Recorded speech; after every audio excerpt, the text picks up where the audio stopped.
Je sais que le ciblage peut vous rendre complètement dingue et je compatis. Je vois ça tous les jours sur le terrain avec les clients que j'accompagne, les indépendants, les associés. Bref, tout le monde rencontre de gros soucis au moment de cibler ses clients idéaux, dans la mesure où, eh bien souvent, il y a beaucoup de monde. Je prends un exemple tout simple, on va voir dans cette vidéo comment vous soulager très largement cette tâche-là. Je vais vous donner des conseils que je donne au quotidien. Alors, déjà, la première chose, c'est que quand vous ciblez sur LinkedIn, je prends un exemple très simple. Je prends les DRH. Nous ciblons des DRH. Et quand nous sommes sur LinkedIn, on a possibilité donc d'indiquer ici DRH, d'ajouter Île-de-France ici, par exemple, d'aller dans tous les filtres, et puis voilà, d'afficher les résultats. Alors on a une base évidemment, hein, on en trouve, mais le souci c'est qu'on a plein de choses qui sont pas du tout adaptées. On a la possibilité euh, d'avoir pas mal de résultats, mais ça devient vite le bazar. On ne sait pas par qui commencer. C'est compliqué, c'est pas top. Et donc, le premier réflexe, c'est de basculer sur l'interface de LinkedIn, de ciblage dédié, qui s'appelle Sales Navigator. Et là aussi, évidemment, on se retrouve avec le même problème, en partie, puisque sur Sales Navigator, donc Sales Navigator, juste pour celles et ceux qui ne savent pas, c'est une interface payante. Si vous voulez pas la payer toute l'année parce que vous n'avez pas de gros besoins, prenez-la un mois, 2 mois, vous ciblez ce que vous avez à cibler, vous sortez la liste, vous la sauvegardez et vous travaillez ensuite gratuitement sur le ciblage qui a été fait au préalable. Une fois que vous êtes sur Sales Navigator, je vous fais l'exercice en direct parce que là aussi, on peut se retrouver avec 1500 cibles, voire plus. Et c'est évidemment très compliqué parce que on ne sait pas par où commencer, par où ça se finit, on a l'impression d'attaquer une montagne, on devient dingue. C'est donc très handicapant. Je reprends le même exemple avec dans l'intitulé de poste, attention, vous trompez pas de case là aussi, DRH. Je me mets en France, ici, voilà, et je vais avoir un problème, c'est que évidemment, je vais avoir 12 000 résultats. Très compliqué, par où on commence, par où on termine, on ne sait pas. Donc la philosophie qu'il faut adopter, c'est de se dire, il faut qu'on écrème les résultats pour fonctionner par tout petits paniers successifs. On va voir sur quels critères on peut jouer déjà. Je vais commencer par exemple par affiner, parce qu'à un moment donné, il faut bien qu'on commence par quelque part, par affiner autour des personnes qui ont publié du contenu sur LinkedIn il y a moins de 30 jours. Je vais donc activer cette petite coche ici. Et je passe de 12 000 DRH à 644. C'est encore de trop. C'est encore de trop. Donc je ne veux pas, par exemple, de DRH qui soient externalisés. Je ne veux pas d'indépendants. Donc, je vais déjà, pour écrémer un petit peu, aller dans intitulé de poste actuel, rentrer externalisé au féminin et au masculin, et je vais les sortir. Je vais pas gagner beaucoup de place, beaucoup de résultats, mais je vais en gagner quelques-uns. 644, je passe à 610. Au moins, ils sont supprimés.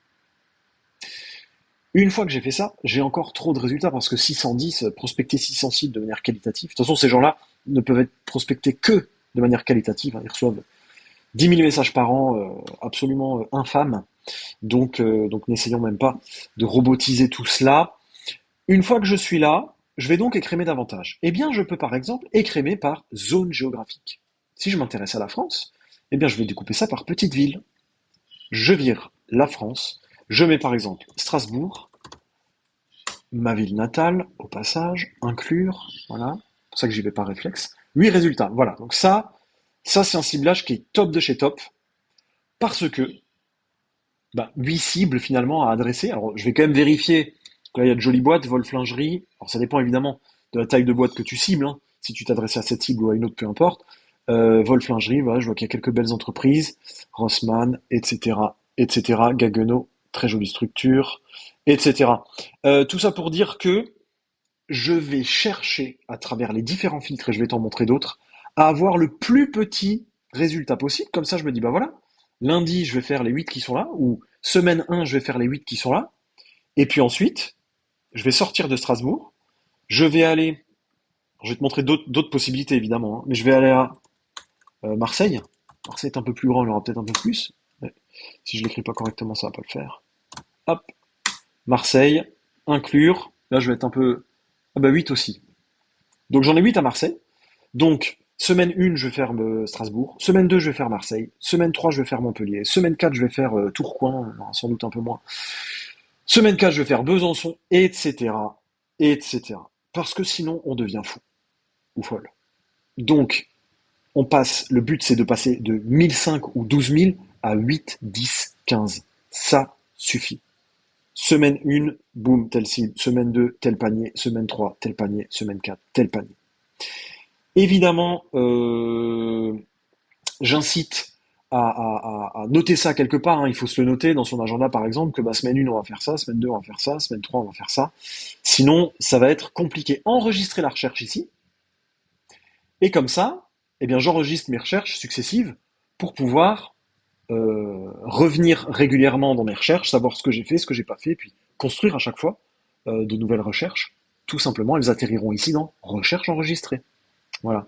Alors, il y a d'autres enjeux, critères qui nous permettent de faire du ciblage fin, comme on vient de le faire ici, hein. Il n'y a pas que les localités et la géographie. J'aurais pu choisir ici, alors je vais pas le faire ici parce que du coup, si je filtre trop, j'aurai plus personne. Mais si je reviens et que j'enlève ici Marseille et que je remets zone géographique toute France, je vais coupler cet élément de recherche. Donc là, je vais de nouveau avoir trop de monde, hein, 610. Je vais chercher à avoir, par exemple, que des personnes qui sont dans mon premier cercle. J'en ai 0, tiens, c'est étonnant ça. Je vais aller du coup dans le deuxième niveau. En tout cas, si toi tu cibles des DRH parce que c'est ton métier, tu verras que tu en auras plus que moi. 514. J'écrème un petit peu ici. J'aurais pu mettre troisième. Ça peut être des personnes avec lesquelles j'ai partagé une même entreprise. Si tu viens d'une très grande entreprise et que tu cibles des DRH qui sont dans une même très grande entreprise, anciens collègues, hein, expérience commune passée, ça peut être des personnes qui ont vu mon profil récemment, dont moi, il y a assez peu de risques. Ça peut être évidemment effectif de l'entreprise, hein. Parfois, tu cibles à la fois des PME, des grands comptes. Donc, on va se mettre dans du 51-200, premier panier. Puis la semaine d'après, on va se mettre dans du 201-500, deuxième panier. Puis la semaine d'après, du 500-1000. Puis la semaine d'après, du plus de 10 000 si tu fais du grand compte, du CAC 40, du S&P 500 à l'étranger, etc., etc. Donc, tu vois, ancienneté au poste actuel, si tu veux des personnes. Ça aussi, hein, c'est tout bête. Mais si j'ai 120 personnes, je vais prendre les personnes qui sont là de 3 à 5 ans, les personnes qui sont là de 6 à 10 ans. Et puis, c'est un critère qui va me permettre d'avoir sur mon écran des résultats très fins et donc de pouvoir passer d'un panier à l'autre. Allez, semaine 1, je fais les personnes qui sont en poste de 3 à 5 ans. Semaine 2, je fais les personnes qui sont en poste de 5 à 8 ans, etc., etc. Donc, il faut jouer un petit peu avec ces petits filtres pour couper. Couper ne veut pas dire qu'on n'ira pas les voir, c'est juste qu'on ira les voir après. Voilà. Voilà pour ce petit détail. Hein, donc on n'est pas dans un truc absolument révolutionnaire, mais je sais que ça bloque beaucoup de monde. La prospection, c'est vraiment un truc de routine quotidienne, et donc quand on se retrouve avec 1500 cibles, je sais plus par où commencer, on tranche. Si tu rencontres ce cas-là et que tu y es confronté, tu verras que ça fait beaucoup de bien. C'est des choses petites choses très simples que je conseille au quotidien et qui fonctionnent très très bien pour passer à l'action plus facilement et sortir aussi de l'action. Parce que 1500, tu as l'impression d'avoir jamais terminé, c'est très très dur. Donc, tout petit panier, même 3, 4, 5, 6, c'est très très bien sur une journée, sur une semaine, voire même sur un mois, hein, si tes besoins en prospection ne sont pas colossaux. Et enfin, on se retrouve dans une routine beaucoup plus digeste. Voilà, ça a aidé beaucoup de monde, j'espère que ça pourra t'aider aussi. Sinon, n'hésite pas à me poser ta question dans les commentaires de cette vidéo ou sur LinkedIn. On se recroise très vite. À plus et bonnes affaires à toi.